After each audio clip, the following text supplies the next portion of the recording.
আসানসোল বিহারী বাবুর কি হবে নজরে ছিল শত্রুঘ্ন সিনহা। তৃণমূলের প্রার্থী শত্রুঘ্ন সিনহা জয়ী, হার মানলেন সুরেন্দ্র সিং আলুওয়ালিয়া। জয়ের খবর আসছে তৃণমূলের জয়নগর থেকে প্রতিমা মণ্ডল। জয়নগর থেকে প্রতিমা মণ্ডল জয়ী, পরাজিত বিজেপির অশোক কান্ডারি। বর্ধমান দুর্গাপুর নিঃসন্দেহে বিজেপির জন্য বড় সেটব্যাক। দিলীপ ঘোষ দাপুটে নেতা, দিলীপ ঘোষ পরাজিত। বর্ধমান দুর্গাপুর থেকে জিতলেন তৃণমূলের কীর্তি আজাদ।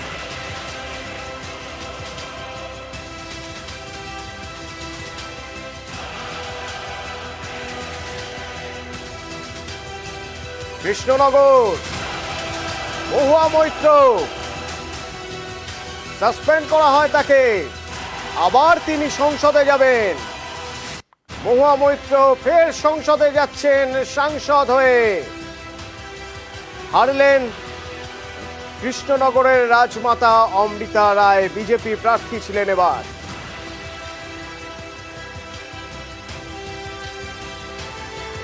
ভগবানগোলা উপনির্বাচন, ভগবানগোলা উপনির্বাচনে জয়ী তৃণমূল। রিয়াত হোসেন সরকার তৃণমূল প্রার্থী জয়ী ভগবানগোলায়। ভগবানগোলায় দ্বিতীয় স্থানে কংগ্রেস, থার্ড পজিশন পেল বিজেপি।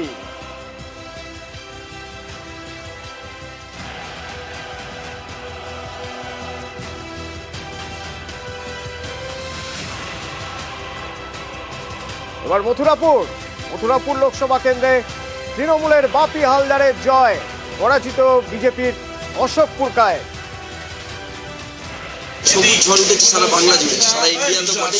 এই মুহূর্তে ইন্ডিয়া জোট টক্কর লড়াই দিচ্ছে। সাথে সাথে বাংলার নেত্রী মমতা বন্দ্যোপাধ্যায় একেবারে বাংলার মানুষ দোয়া আশীর্বাদ দিয়ে পূর্ণ করেছেন। অভিষেক বন্দ্যোপাধ্যায়ের কর্মধারাকে তারা কুর্নিশ জানিয়েছেন।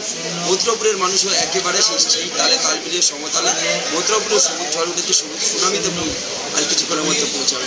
শুধুমাত্র কয়েক ঘন্টার ট্রেন যে আছে অনেকটাই হওয়ার চান্স আছে, দুই আড়াই। কলকাতা দক্ষিণ মালা রায় এগিয়ে আছেন তৃণমূলে, পিছিয়ে রয়েছেন। তার থেকে সবচেয়ে কম ব্যবধান রয়েছে বিজেপির দেবশ্রী চৌধুরীর, আরো একটু পিছিয়ে সিপিআইএম এর সায়রা শাহ হালিম। মমতা বন্দ্যোপাধ্যায়ের জয়, তৃণমূলের জয়, সাধারণ মানুষের জয়। বাংলার এই এত আসন পাবো হয়তো আমরা নিজেরাও কেউ সন্দিহান ছিল, কিন্তু আজকে প্রচুর লিড নিয়েছে। গতবারে আসনগুলোতে তারা রেখেইছে, এবারে অন্য আসনেও তারা প্রচুর লিড নিয়েছে। মমতা বন্দ্যোপাধ্যায় যে প্রকল্পগুলো করেছেন সাধারণ মানুষের জন্য, সেই লক্ষ্মীর ভান্ডার থেকে স্বাস্থ্যসাথী, কন্যাশ্রী, রূপশ্রী সব জিতিয়ে দিয়েছে বাংলার এতগুলো আসনকে। হাওড়া আপনাদের আগেই জানাচ্ছিলাম রথীন চক্রবর্তীকে হারিয়ে প্রসূন বন্দ্যোপাধ্যায় আরো একবার দিল্লির পথে। প্রসূন বন্দ্যোপাধ্যায় জেতার পর কি বলছেন? হাওড়ার লোকের কাছে ভীষণ কৃতজ্ঞ আমি। যে আছে, যে পার্টি আছে, যে হোক, তারা মানুষের প্রতি ভীষণ কৃতজ্ঞ। বিজেপি বুঝতে পারলেন যে ওই দিল্লির গল্প করে এখানে আর হয় না, এটাই এখানে হয় না। দিল্লির কথা বলে যে আর দিদি ও দিদি করে যদি মোদি এরম ভাবে করেন, সেটা বাংলা মানবে না।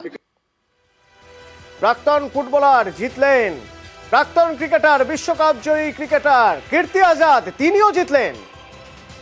বর্ধমান দুর্গাপুর থেকে হারালেন বিজেপির দাপুটে নেতা দিলীপ ঘোষকে।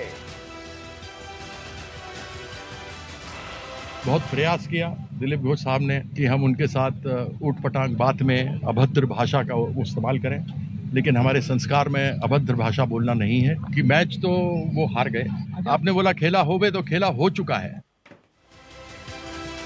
ওদিকে কোচবিহার জগদীশ চন্দ্র বসুনিয়া এগিয়ে রয়েছেন। বিদায়ী মন্ত্রী বিজেপির নিশীথ প্রামাণিক পিছিয়ে আছেন এখনো কোচবিহারে।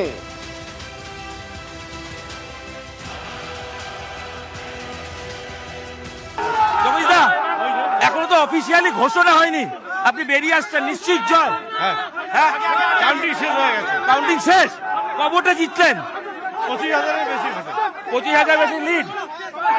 আপনি কি এখনই বেরিয়ে যাচ্ছেন? না, আমরা আবার যাব। তাহলে এখন কোথায় যাচ্ছেন?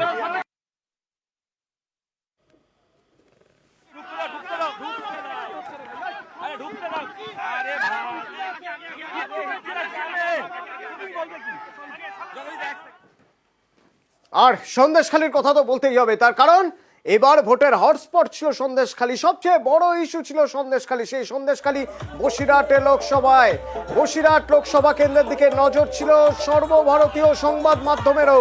কি হবে বসিরহাটে? তৃণমূলের দাপট বজায় থাকলো বসিরহাটে, জিতলেন হাজি নুরুল। প্রায় 2 লাখ ভোটে এগিয়ে রয়েছেন তিনি।